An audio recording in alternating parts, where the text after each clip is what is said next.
నమస్కారం గురువుగారు. ఈ నెలలో ద్వాదశ రాశి వారికి గోచారం ఎలా ఉందో వివరించండి. సర్వమంగళ మాంగళ్యే శివే సర్వార్థ సాధకే శరణ్యే త్రయంబకీ దేవి నారాయణీ నమోస్తుతే. ఓం గం గణపతియే నమః. ఓం శ్రీ గురుభ్యో నమః. ఆగస్టు నెల ద్వాదశ రాశి ఫలితములలో ముందుగా చెప్పుకునేది ఏంటంటే 1, 2, 3, 4వ తారీఖు వరకు కూడా ఆషాఢ మాసమే ఉంది. 4వ తారీఖు నాడు అమావాస్య. అమావాస్య వెళ్ళిన తర్వాత నుంచి శ్రావణ మాసం 5వ తారీఖు నుంచి మొదలవుతుంది. అయితే ద్వాదశ రాశి ఫలితాలు మనం ఆగస్టు నెలలో చెప్తున్నాం కాబట్టి ఆగస్టు 1 నుంచి చెప్పాలి. 1వ తారీఖు అని చెప్పాలి. అంతేగాని 5వ తారీఖున శ్రావణ మాసం వచ్చింది కదా, శ్రావణ మాసం అని చెప్పాలన్నది కరెక్ట్ కాదు. ఈ యొక్క విధానంలో మొట్టమొదటిగా తిథి వార నక్షత్ర యోగకరణాలని 5 ఉంటాయి. అవి ముందు మనం తెలుసుకోవాలి. అంటే శ్రీ క్రోధినామ సంవత్సరం, ఈ సంవత్సరం పేరు క్రోధినామ సంవత్సరం, అది తెలుగులో చెప్పుకున్నది. అలాగే బహుళ ద్వాదశి 1వ తారీఖు నాడు గురువారం, మృగశిర నక్షత్రం, వ్యాధుత యోగము, తైతుల కరణం, తిథి వార నక్షత్ర యోగకరణాలు ఈ రకంగా ఉంటే మేషరాశి ఎందు ఏ యొక్క గ్రహ సంచారము లేదు. వృషభ రాశి ఎందు గురు సంచారం జరుగుతుంది. అలాగే కుజుడు కూడా వృషభ రాశిలోనే ఉన్నాడు. కుజ గురువు ఇద్దరు కూడా కలిపి ఉండడం మంగళప్రదమైన విధానం. అలాగే తృతీయ స్థానమైన మిథున రాశిలో చంద్రుడు ఉన్నాడు. అలాగే మేషరాశికి చతుర్థ స్థానమైన కర్కాటకంలో రవి ఉన్నాడు. అలాగే పంచమ స్థానమైన సింహరాశిలోని బుధ శుక్రులు కలిపి ఉన్నారు. బుధ శుక్రులు ఇద్దరు కలిపి ఉండడం కూడా ఒక యోగమైన చెప్పాలి. అలాగే కన్యారాశి యందు కేతువు, కుంభరాశి యందు శని, మీనరాశి యందు రాహువు. గ్రహ సంచారం ఈ రకంగా పరిణమించింది. గురువుగారు, మరి ఈ ఆగస్టు నెలలో మీన రాశి వారికి ఎలా ఉండబోతుంది? మీనరాశి ఫలితముల గురించి ఏలినాటి శని ప్రభావంతో ఉన్నది మీనరాశి. మీనరాశిలో ఉన్న వాళ్ళు ప్రతి వాళ్ళు కూడా నష్టదాయకమైన ఫలితములే పొందుతున్నారు, కష్టదాయకమైన ఫలితములే పొందుతున్నారు. ఈ మీనరాశి వారికి ఇంకెంతవరకు ఇలాగనే ఉంటుందండి, ఏలినాటి శని ఇంకేం జరగదా అండి, ఇంక ఉపయోగకరమైన పరిస్థితులు రావండి అని అనద్దు, వస్తుంది. ఈ యొక్క ఆగస్టు నెలలో ఎంతటి ఉధృతమైన పరిస్థితుల్లో ఉన్నా కూడా ఈ ఆగస్టు నెలలో స్కంద షష్ఠి అనేది ఉంది 10వ తారీఖు నాడు.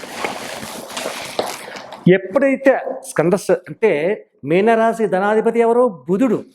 కుజుడు ధనాధిపతి కుజుడు.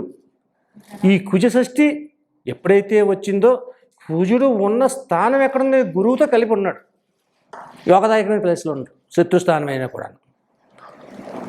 గురువు ఎక్కడున్నాడు? శత్రుస్థానమైన వృషభ రాశిలోనే ఉన్నాడు. ఎవరితో కలిపి ఉన్నాడు? కుజునితో కలిపి ఉన్నాడు.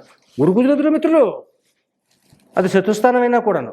కాబట్టి ఈ యొక్క విధానంలో మీనరాశి వారికి ఈ స్కంద షష్ఠి నుంచి అంటే 10వ తారీఖు నుంచి శుభయోగ ఫలితాలు పొందగలుగుతున్నారు. అనుకున్న పనులను సకాలంలో చేయగలుగుతున్నారు. మొండతగా చేయలేదు, పైకి నవ్వుతా కనిపించారు, సంతోషకరంగా మాట్లాడుతున్నారు, ఏం కాదు. ఎప్పుడైతే స్కంద షష్ఠి అంటే సుబ్రహ్మణ్య షష్ఠి లాంటిది రావడము, స్కందుడు గురువుతో కలిసి ఉండడము, యోగదాయకమైన స్థితికారకులు పొందడం వల్ల ఈ యొక్క ఏలినాటి శని ప్రభావము వెనక్కి నడుస్తుంది. ఏలినాటి శని ప్రభావం వెనక్కి నడిచింది, కొంచెం శాంతించింది. శాంతించినప్పుడు ఏమవుతుంది? కొన్ని పనులు జరుగుతాయి. ఎదటి వారి దగ్గరికి వెళ్ళడము, మాట్లాడిన దాన్ని వాళ్ళకి అర్థమయ్యే రీతిలో చెప్పడం. మొన్నటి అర్థమయ్యే రీతిలో చెప్పలేదు, నేను ఏదో చెప్పేశారు, ఆడు విన్నాడు అనుకున్నాడు, ఆడు వినలేదు, ఏ పనిలో అవ్వలేదు. కాబట్టి ఇప్పుడు అలా కాదు, వింటారు, మీరు చెప్పాలి. చెప్పని బాధ్యత ఇది. చెప్పకుండా ఎలా కుదురుతుంది? కాబట్టి చెప్పాలి. అడగందే అమ్మైనా పెట్టదు. అమ్మ ఆకలేస్తుంది అన్నం పెట్టంటేనే పెడుతుంది అమ్మ. నీ ఆకలేస్తుందో ఆకలేయట్లేదో అమ్మకేం తెలీదు. కాబట్టి అటువంటి విధానాలు మనకు ఉన్నాయి. కాబట్టి ఎదుటి వ్యక్తి దగ్గరికి వెళ్ళి మనం అడగాలి, తెలుసుకోవాలి. తెలుసుకునే విధానాన్ని చేసుకోవాలి. చేసుకుంటే మీనరాశి వృద్ధిలోకి వస్తుంది.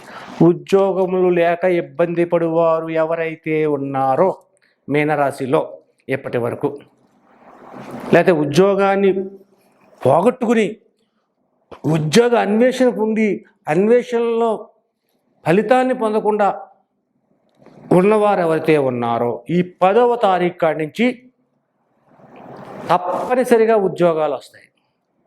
100% వస్తాయి.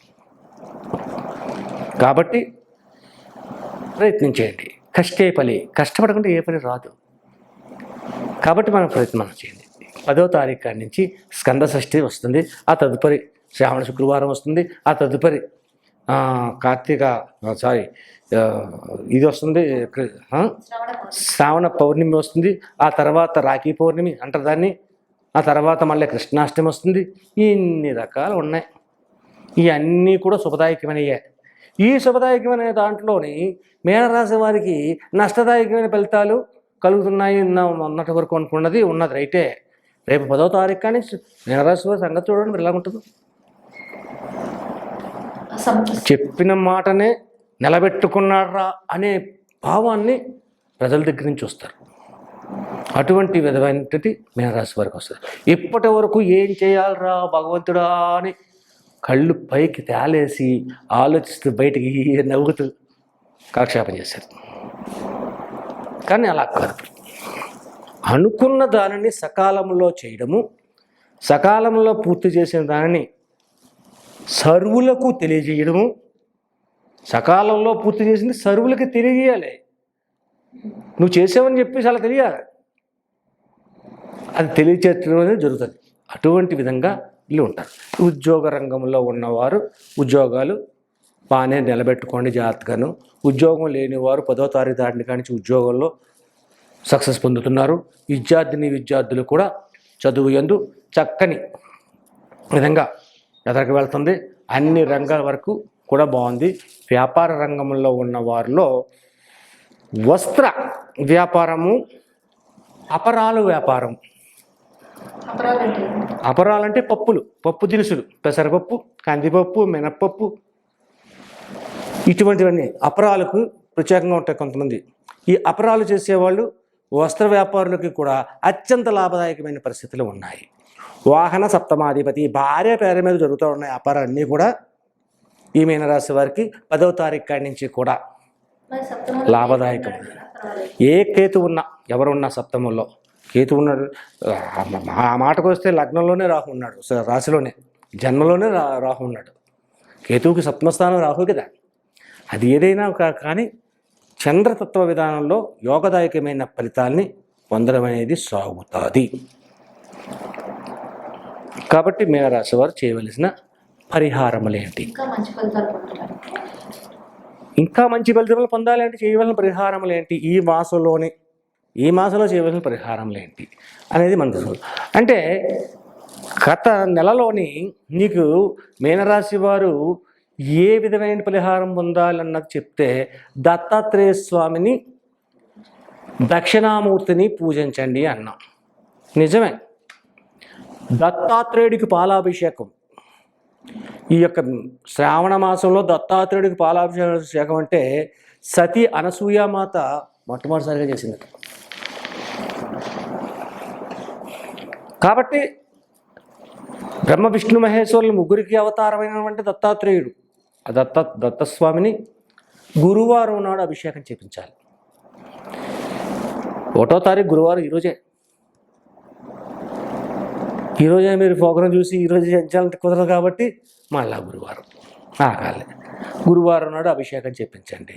అలాగే శ్రావణ శుక్రవారం నాడు కంపల్సరిగా ఎర్రని పుష్పములు అంటే గులాబీలు, ఎర్రని పుష్పములు తీసుకుని, ఎర్రటి గాజులు తీసుకుని, ఆరావళి అనే కుంకుమను తీసుకుని, కొబ్బరికాయ, అరటిపళ్ళు, ఆర్తకర్పూరము, ఆరభక్తులు తీసుకుని భార్యాభర్తలు ఇరువురు కూడా సంధ్యా సమయంలో ఉదయకాలాన్ని చేపట్టలేదు నేను. భార్యాభర్తలు ఇరువురు కూడా గుడికి వెళ్ళి అమ్మవారికి కుంకుమార్చన చేయించండి. కుంకుమార్చన చేయించిన తర్వాత ఒక కాగితంలో ఒక కుంకుమ ఇవ్వమని పంతులు గారిని అడగండి, ఇస్తారు. ఆ కుంకుమ తీసుకుని ఆ గుడిలో ఉన్న ముత్తైదువులు ఎవరైతే ఉన్నారో వాళ్ళకి బొట్టుగా పెట్టండి. అంతమంది ముత్తైదులుగా బొట్టు పెట్టండి. ఆ తర్వాత 10 నిమిషాలు టెంపుల్లో కూర్చోండి. వస్తే అష్టలక్ష్మి స్తోత్రాన్ని చదవండి. ఇది ప్రతి శుక్రవారం చేయండి. శ్రావణ మాసంలో ఎన్ని శుక్రవారాలు అయితే వస్తున్నాయో ఇవాళ గురువారం, రేపు శుక్రవారం కానీ స్టార్ట్ చేసుకోండి. అలాగా ఇలాగ ఈ పూజా విధానాన్ని ఎర్రని పుష్పములతోటి లక్ష్మీ గుడి కానీ, దుర్గా గుడి కానీ, అమ్మవారి గుడి, భార్యాభర్తలు ఇరువురు, లక్ష్మీదేవి గుడే కావాలి అన్న మాట ఏం లేదు. కనక దుర్గాదేవి గుడిలోకి వెళ్ళొచ్చు. కనక దుర్గాదేవి గుడిగా చెప్పిన ఈ అల్లంతల్లి గుడికి వెళ్ళొచ్చు అని అడుగుతారు చాలామంది. గ్రామదేవత కాదు, ఆరాధ్య దేవత అయినా లక్ష్మి ఉంది, పార్వతి ఉంది, గాయత్రి ఉంది, అమ్మవారి గుడి చాలా ఉన్నాయి. ఏ గుడికైనా వెళ్ళి అర్చన చేయించండి.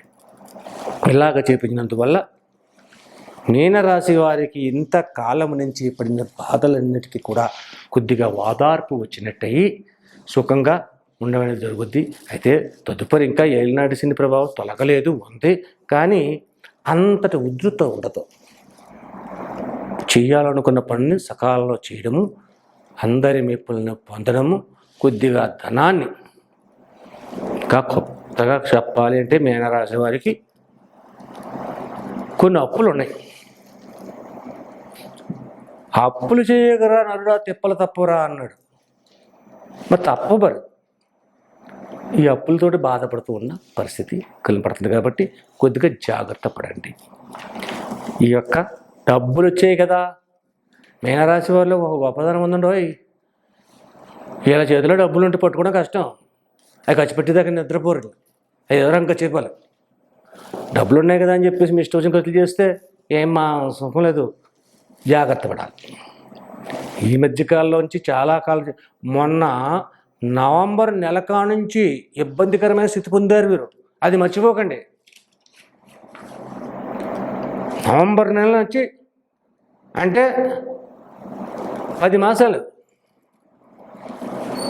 ఇబ్బందికరమైన స్థితిని పొందుతున్నాం. అది గుర్తుపెట్టుకోవాలి. అది పట్టుకుని జాగరూకతను వహించాలి. ఇట్టి పరిస్థితిలోని ఎదుటివారు చెప్పే మాటలను విశ్వసించకుండా జాగరూకతతోటి బుద్ధిని సత్యంగా సమర్పించుకుని దాన్ని ఆలోచన చేసుకుని ఎదరికి వేస్తే అన్ని విధముల జయములు, లాభములు పొందగలరు.